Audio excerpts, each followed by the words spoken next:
I'm Chef Mom Rosebud. Kamusta kayong mga Mega Prime Moms? Alam niyo ba kung sino yung pinaka nami-miss ko nowadays? Walang iba kundi ang aking mommy or ang lola ng aking mga anak na tinatawag nilang si Mama Baby.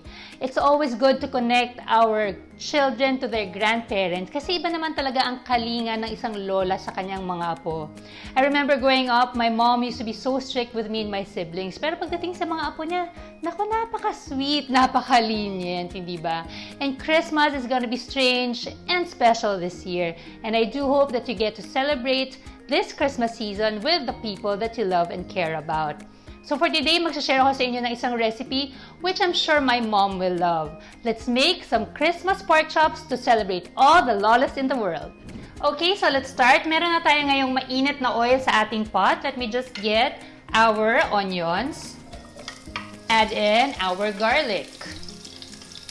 Let's cook our pork chop into our sauce pot.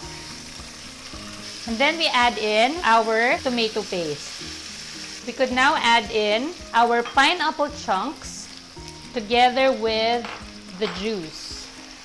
And then we add in our 2 cups of water.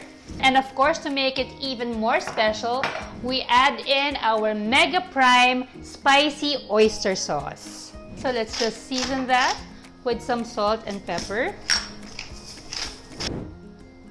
And we'll just let this boil and simmer for all of the flavors to combine together at para medyo mag-reduce rin yung ating sauce. So let me just cover this at balikan natin to in a little while.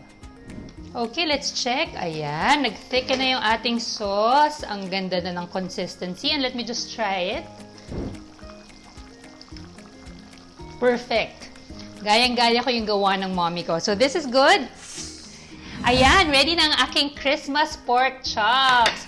Alam niyo, iba talaga yung mga recipes na namanan natin kay Lola. Katakam-takam talaga. Kayo, ano ba yung mga namanan niyo ng mga recipes? Share niyo naman dyan. Always remember mga Mega Prime Moms, always celebrate Mega Prime moments because every day can be a holiday. Now, don't forget to hit the subscribe button para sa ating Mega Prime channel to get more recipes. See you again next time!